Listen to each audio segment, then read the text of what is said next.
Hello everyone, today I am going to present the topic single phase induction motor. In this presentation, I will be covering a brief introduction on single phase induction motor, its working, double field revolving theory, equivalent circuit, starting techniques, applications and disadvantages of using it. The basic reason for the uses of single phase motor over three phase are rural area are supplied single phase AC, for a small load it is more economical and the construction of single phase motor is easy. Working of single phase induction motor. Single phase induction motor are not self starting. Why? That we will cover in next slides. But if we somehow manage to give motion to rotor at starting, it will start rotating in that direction. DTFT and crossfield theory explains why single phase induction motor is not self starting. Single phase induction motor is not self starting because no rotating field is produced. This concept can be explained by double field revolving theory. This theory says that a single phase MMF Fa equals to Fm cos omega t cos theta can be resolved into two components which are rotating forward and backward. And we know that backward slip is equals to 2 minus forward slip.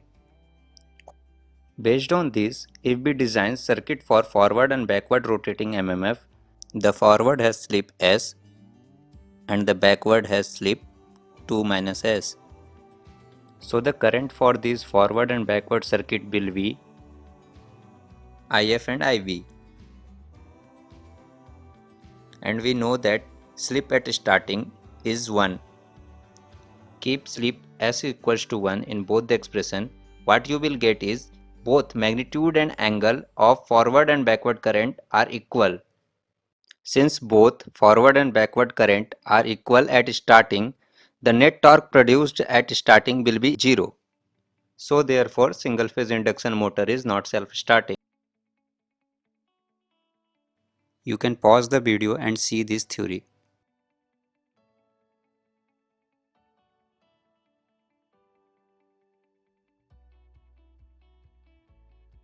We can see the torque slip characteristic. It is passing through 0, that is torque at starting is 0. So our next topic is equivalent circuit of single phase induction motor. You can pause these slides for theory.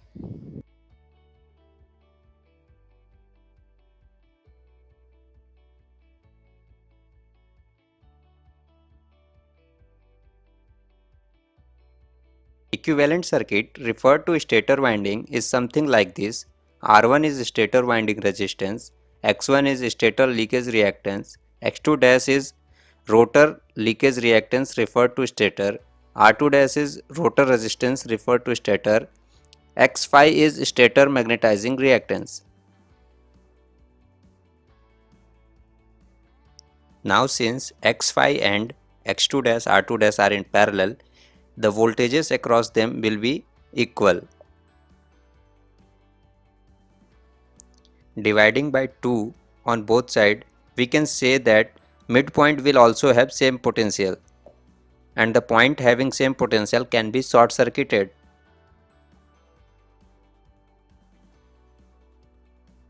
So the new equivalent circuit at standstill condition will be like this, and under running condition S term will be involved.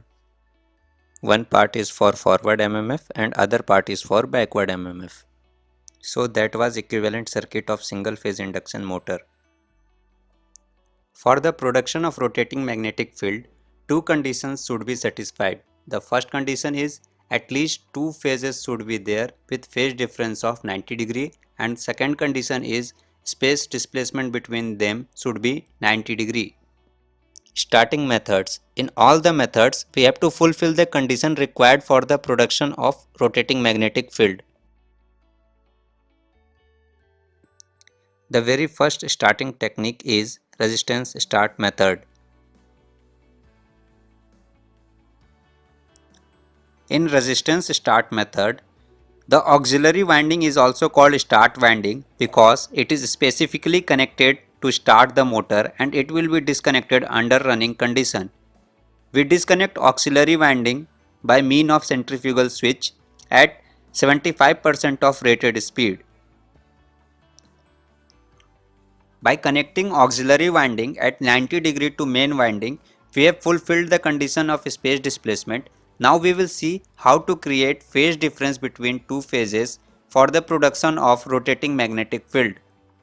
The auxiliary winding are designed with less reactance.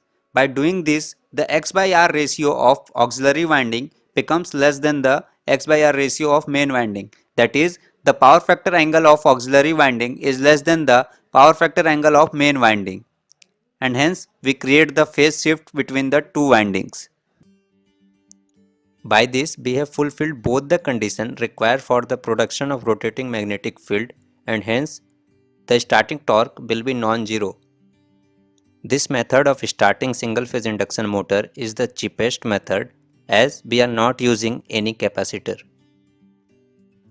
Now let us see the torque slip characteristic of single phase induction motor.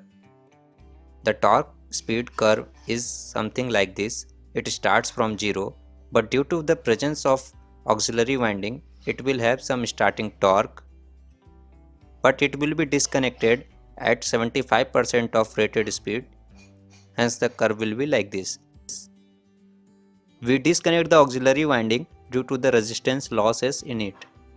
Resistance start method are useful for equipments requiring moderate starting torque like fans, washing machine. By this method, the disadvantage of resistance start method that starting torque was not much high is improved. This is the circuit diagram of capacitor start method. In case of resistance start method, we saw this is voltage phasor, IA, IM. Let alpha is the angle between IA and IM. Then the torque produced by machine is proportional to the sine of angle between these current. Torque is high when alpha is high and torque is maximum when alpha equals to 90 degree.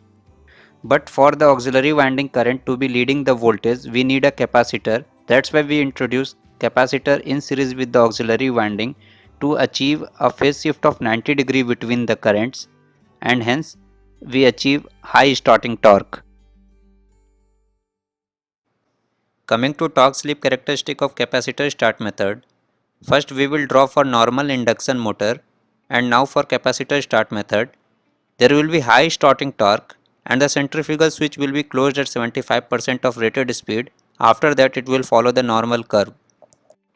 The disadvantage of this method is it is very noisy, which is overcome by capacitor start capacitor run method.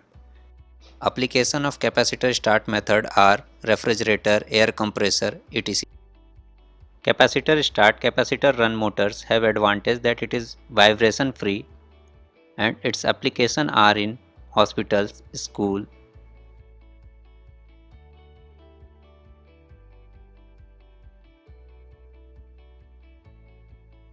Application of single phase induction motor. These motors are widely used in industries, toys, vacuum cleaner, kitchen equipments. These machines are more beneficial for small outputs, but they suffer many disadvantages over three-phase induction motor as these motors are not self-starting, have low power factor, low efficiency, low overloading capacity.